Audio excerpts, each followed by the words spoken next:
In this video, we're gonna be breaking down the way Magnus Carlsen plays the Caro-Kann, and before we dive in, a little bit of a spoiler alert, this is completely wild. Now, if you have already watched the video about Vincent Keimer, who got to 2700 by mainly playing the Caro-Kann as a 17 years old, there we've seen that he used to go for all these kind of standard main lines. He's like happy to enter this super sound theoretical main lines that finish in a draw after, let's say, 25 force moves. However, this episode comes into a complete contrast to that, because the way Magnus Carlsen plays the Caro-Kann, it is absolutely insane.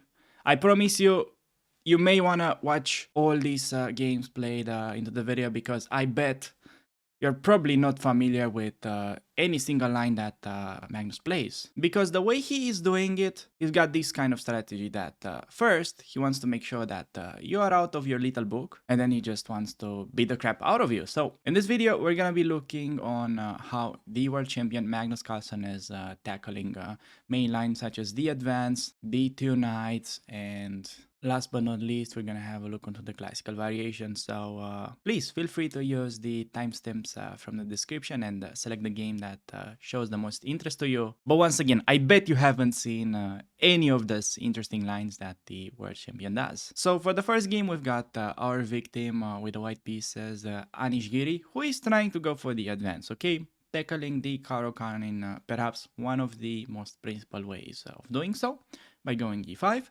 And in this position, Magnus goes for bishop to f5, which is mainly what he does.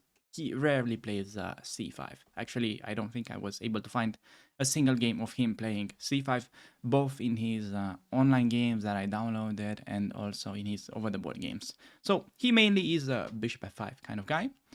And in this position, white has many moves. If you're a beginner, you're mainly gonna see bishop to d3, and then you could just like exchange the bishops, play e6, follow it up with c5, and black just gets a very solid, let's say, improved French defense, because you have managed to trade the bad bishop. But in professional play, obviously that's quite rare, and white players are mainly gonna go knight f3. Now, black simply goes e6. Okay, this is just very nice thematical move, opening up bishop's path and making room for the knight to develop.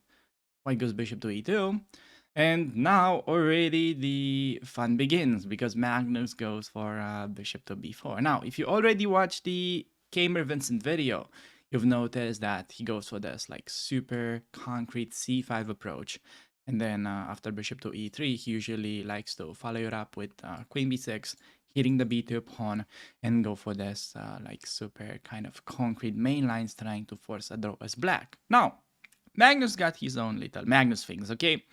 Goes bishop to b4 check. Now, you may be wondering, okay, cannot white just play a move such as c3, hitting the bishop and gaining a tempo? Well, that's actually what happened in the game. So we have bishop back to a5, and guess what? The bishop is heading towards c7, and now you're gonna see that with this, black kind of solved the issue of having squares for the knights. Because usually, what will most of the times happen in beginner games, black is gonna do like knight e7, and then they're gonna have a hard time to develop this that square bishop. So this little sideline that Magnus is using is just trying to solve that issue basically right off the bat. So we see c3, bishop a5, once again, knight e7, a4 by white, trying to gain a little bit of space onto the queen side. We see bishop back onto c7, a little bit prophylactic, and after knight b2, d2, here it's the interesting part, because the automatic move would be just continuing development, knight e7, which perhaps gives you playable position. That is not like something terrible if you make that move. Once again, not a disaster, but you may be missing on a lot of value and the potential golden chance to beat Anish Giri in 23 moves with the black pieces. So, in case you were wondering how to beat Anish Giri, okay, you couldn't sleep at night, this is basically the video for you. So, you're in the right place. And the move is to go for f6, which is just putting tremendous pressure on the e5 square. Now, main reason why this is so good is if you look at black's pieces, we've got already knight on d7, bishop to c7, that's already putting a lot of pressure onto that square, and white already has a very hard time keeping the center. Because, for instance, if you go for, let's say, the most standard move, pawn takes on f6, Black is simply gonna take with a queen. Taking with a knight is also fine, but I like this a little bit better because it's keeping control over the e5 square. Let's see what goes like rook e1. We play knight e7, knight f1. And here I like h6, stopping any kind of bishop g5 shenanigans. And after knight g3, can simply get castle, give him the bishop pair because we are super active. Rook e8, e5 is next. And I don't know about you, but I really love Black's activity here. So, of course, Anish Giri sort of agrees with us on that and just plays the move rook to e1, which is a little bit of a gambit, okay? Like, you could take twice on e5, but, you know, that's not gonna be the way to actually deal with this. Also, just let me turn on the engine, something that I like to do, just make it maybe a little bit easier for you guys to follow. I don't know, you tell me in the comments if you like to see this kind of little engine eval on the screen. I actually have no idea whether it's better or not, but yeah, if you're taking twice, main idea is there's bishop h5 and the bishop actually remains hanging and you have a pretty bad position. So, of course, Magnus is not doing that, and instead of it plays actually a pretty interesting move because, once again, I feel like everybody would just play, well, either take on e5, either play 97, okay? Because those are like the most natural ways of developing. But if you think about what is the main theme of this game and where is like the main battle taking place, you realize that, okay, this is the e5 square. So therefore, then move knight to h6, which is in the first place looking a little bit odd because it's placing the knight on the rim. But then once you realize, well, the knight is actually coming to f7 from where, guess what, it's attacking the e5 square. Once you get to realize that little detail, this is actually starting to make a lot of sense and turns out to be also the best move. So now, thinking about what white has to do, their pieces are not that easy to develop. And white just goes for knight f1, which is thematic maneuver, opening up bishop's path and having ideas to just maneuver the knight. Here we see the move pawn takes on e5, which is, yeah, not necessarily threatening to take twice on e5, but just, yeah, gets rid of the option of white taking on f6. For instance, knight f7 was also playable. Knight g3, Leila thinks this is like sort of reasonable for black after bishop to g6, but definitely not as straightforward as what Magnus did into the game. So instead of this, he goes for f takes on e5, white takes back, and now he goes for the super tricky approach of castling. And in this position, Anish goes for bishop takes on h6, which I think we cannot really blame him for that, but we're gonna see that, well, this is actually not that big of an issue for us since white is having a hard time bringing more pieces to, let's say, attack our potentially weakened king after pawn takes on h6. Now, we're gonna see in the game, this actually turned out to be great for black, but before we continue with that, I wanted to have a quick look on the move knight g3, which is also, let's say, very standard for this structure, sort of, yeah, ignoring the bishop takes on h6 idea. But now,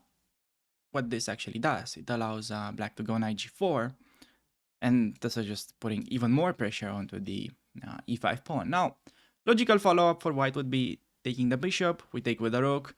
Pawn takes is interesting, but this really feels like maybe what Magnus would have played, and it's actually connected with a lot of interesting sacrifices. As for instance, if you go h3, hitting the knight, taking the pawn on e5 is actually reasonable, like knight e5.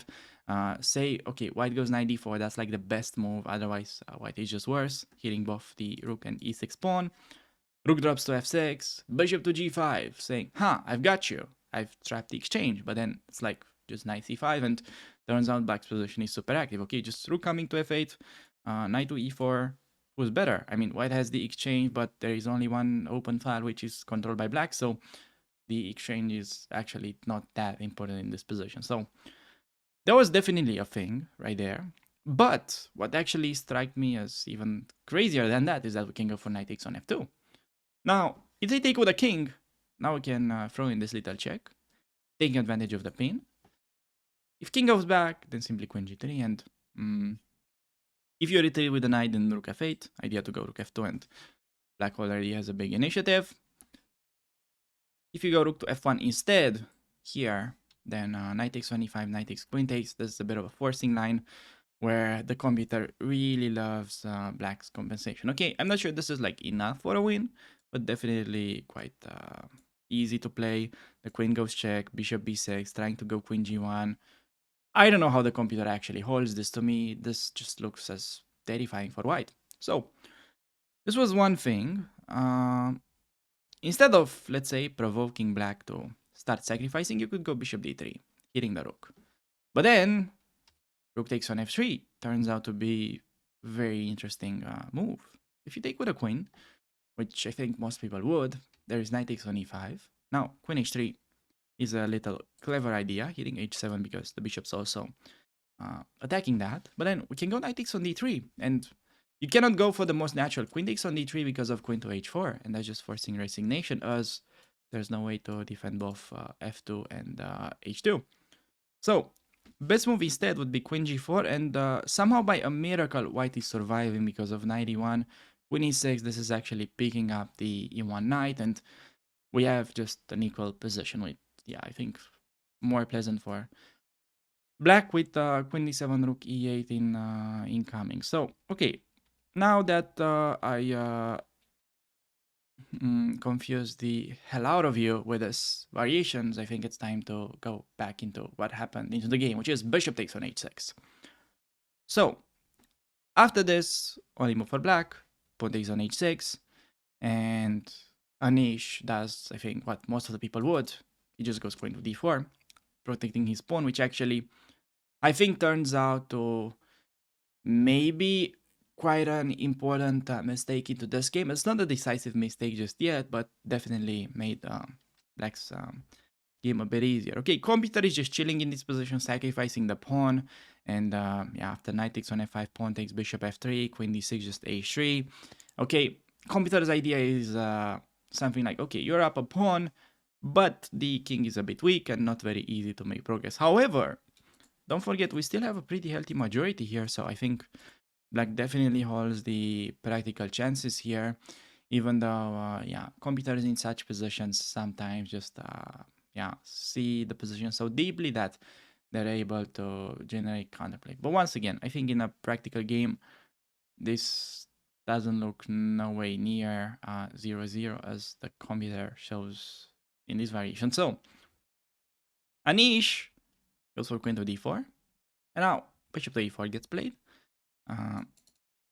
Idea to take on f3, also putting pressure on e5, c5 is a threat, and then knight e5. Just a very nice multi-purpose move.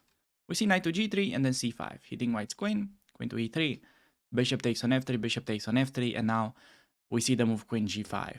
I think very practical move and very unpleasant to deal with. Now, bishop takes on e5 would already be a mistake because of bishop g4 hitting e6, and if you defend, then there is queen takes on h6, and white is already turning the tables.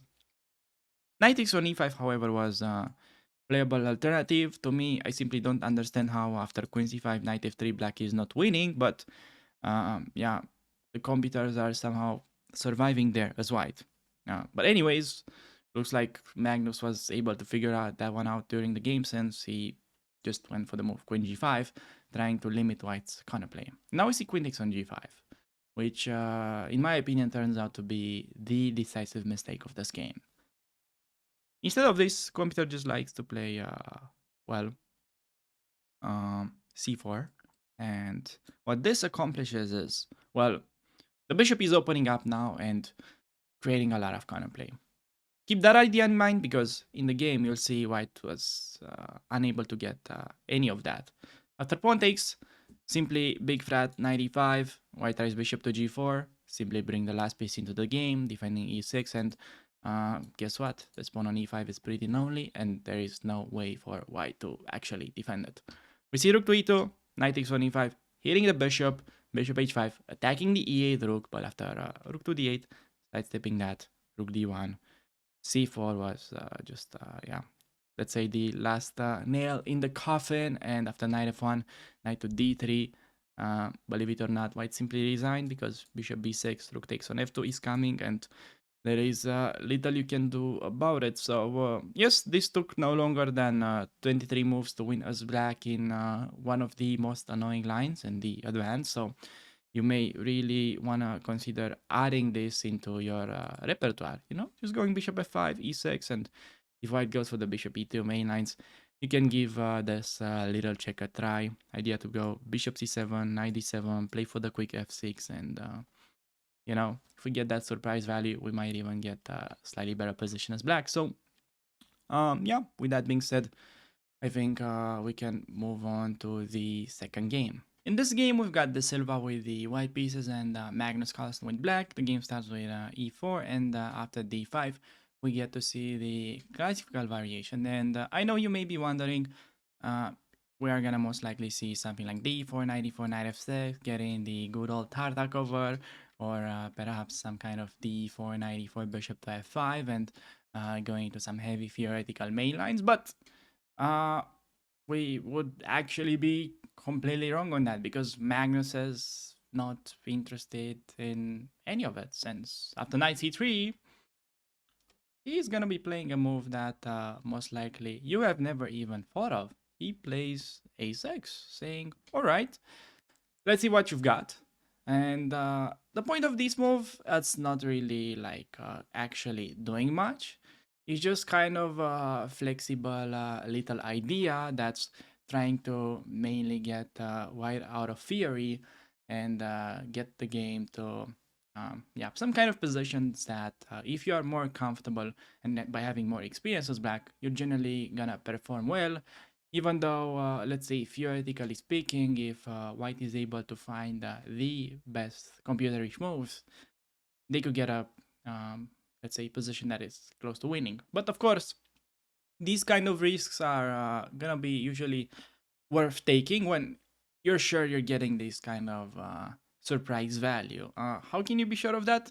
Well, that's not really a question that I can answer, but my educated guess is that if you're playing this variation in online chess, I think below 2000 at least, you should definitely have yeah, a fine time with it. By the way, I'm actually thinking to do a series like that on the channel. So we've done like a rating climb with the Caro-Kann with the theoretical main lines, but this actually occurred to me like recently. How about we can do a rating climb where we're testing out this Caro-Kann sidelines? So it's gonna be a rating climb only for the Carrot sidelines, using multiple interesting ideas that a lot of them you're gonna see that are actually featured into the video.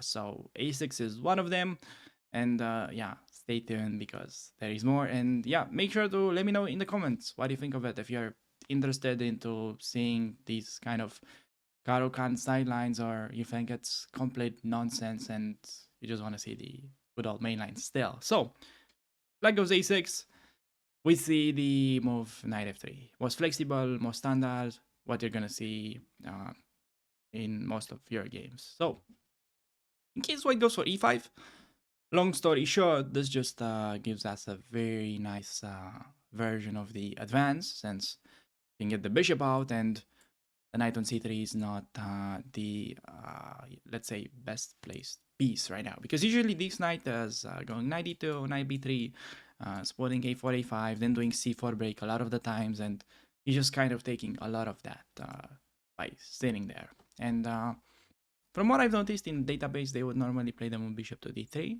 can exchange bishop, go e6, c5, knight c6 next, and black has a very nice version of the French. We have managed to trade off the bad bishop, and white still has to reroute that knight, lose some time. They can play c3 and keep their center protected. Otherwise, well, it might just very well break on d4 and then win the pawn on e5. So this is definitely not a problem. Now, knight f3 happened into the game, and here we see the main point of the system, because we were staying flexible, waiting with a6. Now we can continue the same strategy by going bishop to g4, simply setting up a very annoying pin. Now, in the game we see e takes on d5, which is, let's say, not the most critical approach, but it's already kind of telling that 2400 rated player with the white pieces, definitely surprised. Imagine how much worse low rated opponents would react against this. So instead of this, I'll just show you first like the best line, and then you can maybe judge for yourself whether this is worth taking the risk. So after h3, the main idea is to go bishop to h5, keeping the pin. Taking on f3 combined with d4, trying to win d4, I think is interesting, but I noticed stronger players usually just prefer to stick with bishop h5, and in case of g4, bishop g6, knight e5 is known to be as the best move for white, and after e6, idea to go bishop takes on e4, h4 is the main test, and after bishop takes on e4, f3 has to be played in order that white is ambitious. Main point being bishop g6, h5, trapping our bishop. Here we have f6. And the computer gives already quite a big score for white after fe, fe. And in this position, white has an only move to like get the advantage, which is, not like really influencing the center in any way. And that is the move g5. This is apparently the only way that white can grab a large advantage, close to +1. Still, not a disaster if you ask me. I think we can still come up with ideas, but I think this is definitely very hard for white to find, even if they have prepared this line beforehand. I would really have a hard time remembering this as white. So if they play something more normal, like let's say d takes on e5, just taking the free pawn, then we can go bishop to c5, go knight e7, short castle, and black would already be better. So I think this is like the hardest line to deal with. So you can decide for yourself whether you may want to give it a shot or not. Again, I think it's definitely interesting and hard for white to find. And this game is definitely proof of that, because Magnus's opponent went e d5. We see pawn takes, h3, bishop to h5. Now, not super sure of bishop to h5, since now that white committed with ed, we can already enter a good version of the exchange after bishop takes on f3. So that is a slight inaccuracy there by Magnus, but he's trying to keep this sort of typical type of position by allowing g4, bishop g6, and we're back into, let's say, the main lines. White goes knight e5, and now knight to c6. And in this position still, h4 is like the only way to pose any problems. And after something like knight takes on e5, pawn takes, I noticed John Bartholomew has a game here with black against Greg Shahadi that went something like this, and then rook c8. The computer quite likes white's position, even though I think John Bartholomew ended up winning his game against Greg Shahadi.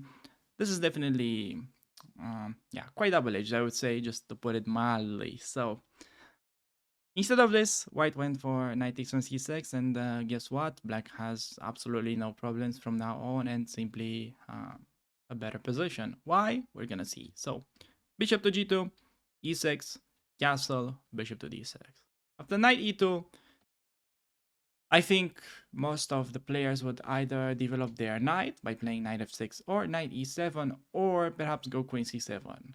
However, Magnus is just a different kind of animal, and he plays the move queen to b8, which may look a little bit sassy at first, but the point is, well, you cannot really move your bishop as you would like, since queen's now keeping an eye on b2. So it's just a nice multi-purpose move, doing two things at once, so just a bit better than queen c7. Okay, this is not really like a game changer move, but these kind of little details really tend to add in time, and usually make a big difference in your game. So this position, white went b3.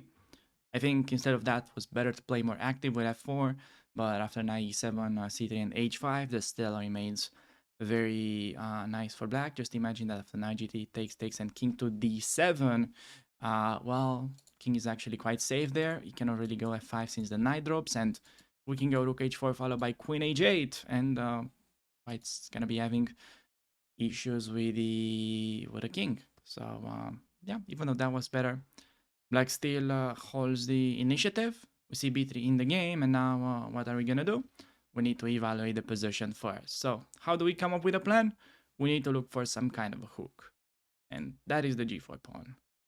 We call it a hook basically because it is something that we can try to use in order to open up lines for our pieces. And we do that by going h5, simply threatening to open up rook's path by going hg, just showing you if, let's say, white is asleep, plays bishop e3, this could lead to an immediate checkmate after something like bishop h2, and then a nice little trick to go bishop g1, opening up queen's path. There is discovery check, so they have to take. That would be a very cute little checkmating idea. Now, of course, white familiar with this, goes g5, trying to keep the file locked, but already black is kind of strategically winning after knight e7, knight f5. Well, he got in castles first, and okay, of course, we keep control over this juicy diagonal. White went f4, and now knight reaches f5. So all of our pieces are kind of ideally placed, and okay, king to h2, white goes a5. What is, black goes a5. What is black doing? Again, using the hook. Look at the hook. Always try to think in terms of pawn breaks and not in terms of moves. Like here, I think a lot of beginners would perhaps consider something like, okay, I'm just trying to turn on my beginner brain right now to find a move, guys. May take a second. Okay, beginner will do this. Knight h4. Hit the bishop. Bishop goes back, and then they're gonna be like, what to attack now?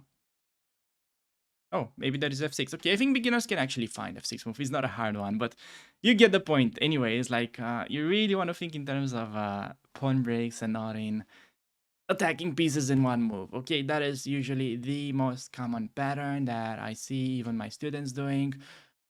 It happens a lot. So sometimes it may take a bit of time to deliver a pawn break, but if you prepare it, like, let's say, for 2 or 3 moves, then once you deliver the pawn break, it may actually just turn out to be winning.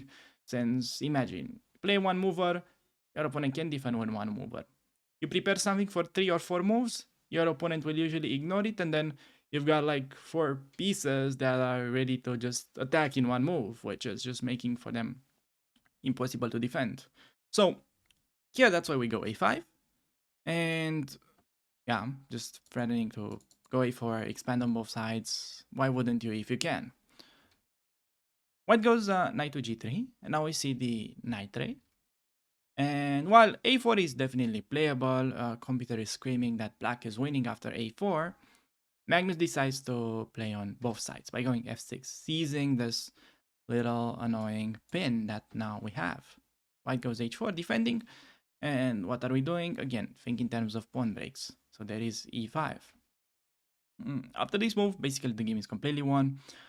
White can literally do nothing about it at this time, but I think still instructive to see how Magnus converts. We see ed, discovery check, and white simply sidestep, queen to c8, nice little detail. Not the only winning move, but it's pinning f5 pawn. See queen to f3, but after fg, decisive move, opening up rook's path, bishop takes. Well, actually he took with a pawn, but after rook takes on f5, white simply resigns, says we're ready to take on f1 next after the queen moves, and we're delivering a deadly discovery check. So, what can I say? Just a flawless win. It looks like white couldn't really do anything, and just reminding you guys that with the white pieces, we do have a guy that's 2400 rated, so like an international master strength. If he can get wins that are this easy with a6 setup, I think it's definitely worth looking into it, you know, at least giving it a try, giving it a shot, you know. So, yeah, that was the a6 line, and with that being said, I think we can move on to the next game. Now, in the next game, Magnus is facing Alexei Sarana, one of the strongest and up-and-coming Russian juniors, and the game starts with e4, and white goes for the 2 knights after knight f3, knight c3. And even though I definitely am a big fan of just going de4 in this position and following up with an invitation to the Tartakova after knight f6, which we notice that Vincent Keimer likes to do as well, here Magnus goes for one of the craziest sidelines that I've ever seen in the Caro-Kann. He just goes for the move queen a5.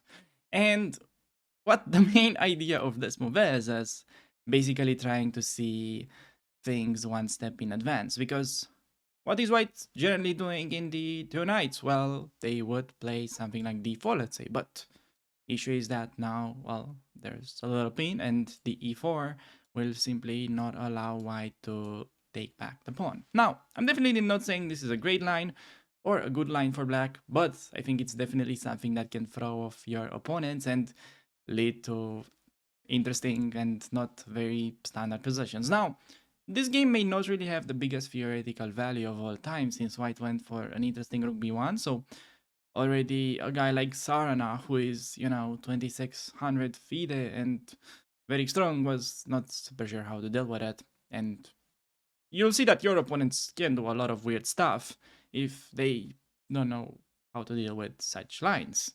Well, needless to say, white has here some options. ED5 is, I think, one of the most common ones that I see in the online database, which just gives black a very easy way to enter back the exchange variation and get in this nice pin, with the idea that whenever white goes h3, because the knight is on c3, taking on f3 is always really nice, since the pawn on d4 is a bit weaker than usual. Can continue with knight f6, bishop e7, castle, rook c8, a6, b5. Typical play for the exchange variation. Yeah, nothing crazy here, nothing too fancy. Just play queen a5 and get back into the lovely exchange. Now, instead of this, of course, white has another option instead of h3 to go for bishop to d2, which is not really changing much, and in fact is quite a bad mistake. Threatening some kind of discoveries, but then there's simply bishop f3 and knight d4, winning a free pawn. If you try like knight takes on d5, yeah, which may be looking tempting, there is simply knight f3. And what this does, it's a deadly Zwischenzug.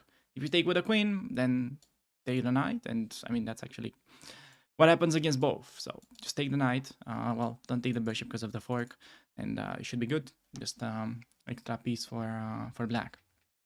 So ED5, not the most critical way of handling this. What is, I think, perhaps a bit more annoying could be the move d3, which is not really what a lot of people would do. And against this, I think we can still try out bishop g4 with the idea that on bishop d2, alright, now this is a threat and our queen is vulnerable, so we can just step back, and after h3, we can, let's say, give up the bishop and play e6, and we're getting back into some kind of a standard position for the two knights, even though it does seem to be pretty decent version for white, since they got in like an extra bishop d2 move compared to the normal positions. So this is kind of the price that we have to pay for choosing such a risky line, but again, the returns could be yeah, quite considerable if you look at how the game continued here. So white went to rook b1. We see a6, not the best, but still kind of characteristic for Magnus's play, not really showing his hand and just trying to stay super flexible. We see the move d4, b4, hitting the queen, and after queen d8, white goes d4. Now, guess what? Bishop to g4, we already saw this theme, going for the annoying little bishop pin. White tries h3, and now we do keep the pin by stepping back. Now, white tried to move bishop d3. Simply have e6 by black, and after a4, we develop the knight to f6, putting pressure on e4 and incentivizing white to push e5. We see the move knight to d7, and basically we're once again back into this kind of French position where our bishop is, instead of being on c8, it's on h5, which is quite a nice accomplishment. And here white misses, I think, a great move that would have made it pretty unpleasant for black. So b5 was played, which is already actually quite a bad mistake, because black is simply better after this. Now, one of the main ideas to generate counterplay here would be a5, and in case of b5 to play c5. That is the break, that is what you want to get into the French, and in order to stop that, white simply had to go a5, and then I think it's fair to say black will have a pretty hard time generating counterplay. However, this does not get played, and see b5. After that, we see pawn takes on b5, opening up rook's path, followed by bishop takes on f3. c5 immediately was a little bit better according to the computers, but Magnus's move, yeah, I guess he simply wants to avoid any kind of g4 ideas, and c5 already putting black into a very nice spot. Basically no risks, and we do get pressure against d4. We can continue bishop e3, cd and bishop to c5, developing with tempo, hitting white's bishop. We see a trade, and after castles, black completing development. No need to rush with taking the bishop, queen to g3, hitting g7, which black simply protects by castling.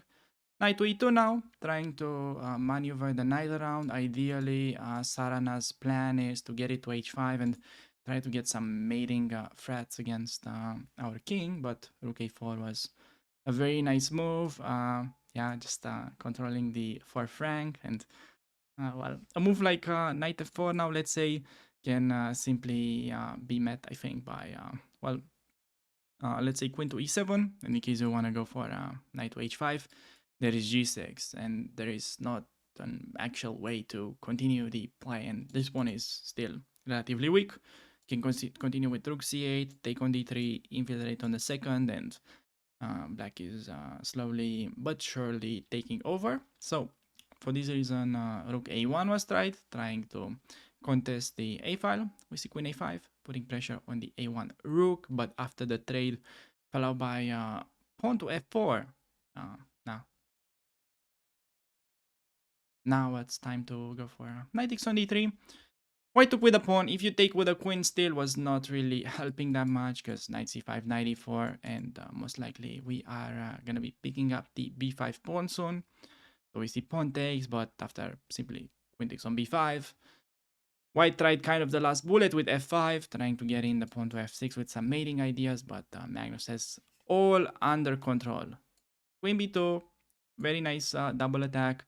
f6, okay, we just need to make sure we're not getting mated in one, and we should be able to dodge this attack. Queen h4 is tried, giving black a little bait, because we need to queen h6 just leads to unstoppable checkmate. Of course, it's much better here to take the e5 pawn, with the main point that, well, if they still try queen h6 now, knight takes on f6 is sort of finishing the game, since there is no mating idea anymore. And in the game, d4 was tried, but after queen e2, yeah, white simply resigned, since queen h6 was about to be met by knight f6, giving back the knight, but avoiding the mating threat. And then we can pick up the d4 pawn after the check, and black is going to be up way too much material. So yeah, this was the queen a5 little sideline against the two knights. Again, definitely not the best objective move, but leading to some yeah, pretty weird but interesting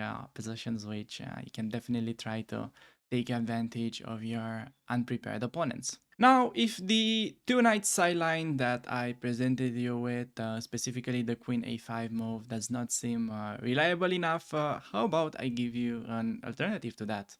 Which is actually taken from Magnus's game against Erik Hansen, the chess bra.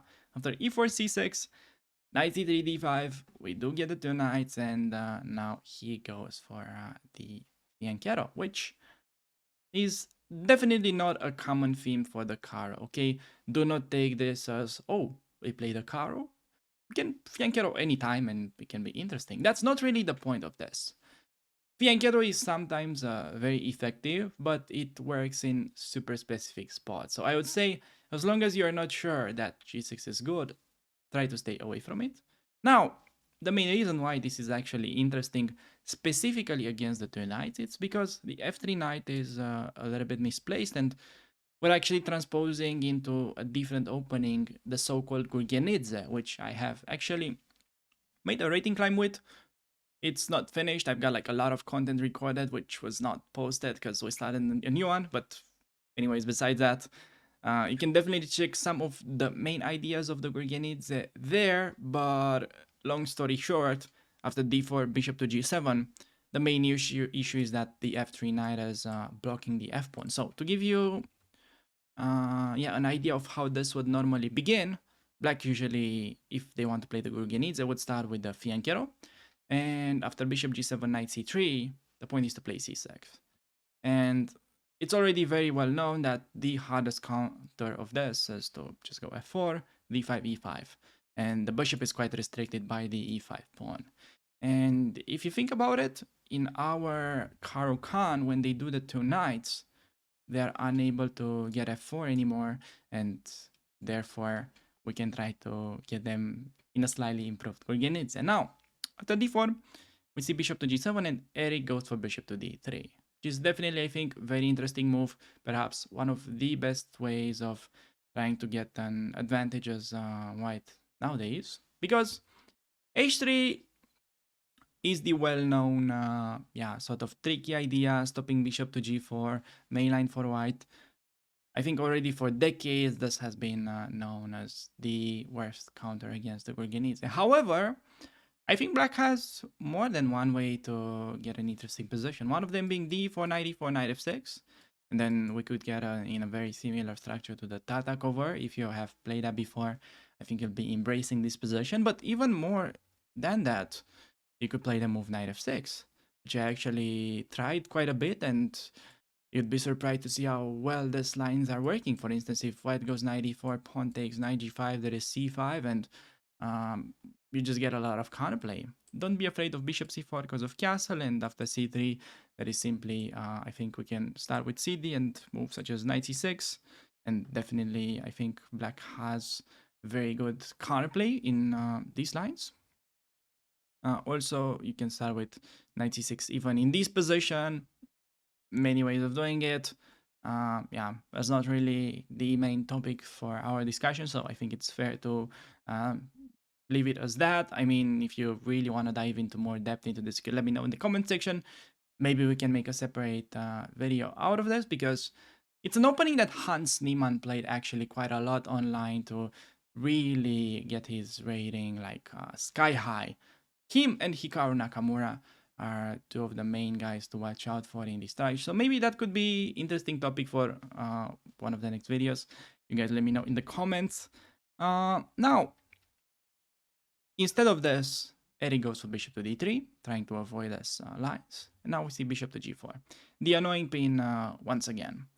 Okay, objectively speaking, it could be a bit better to go d4, knight f6, but I definitely like the approach Magnus has taken.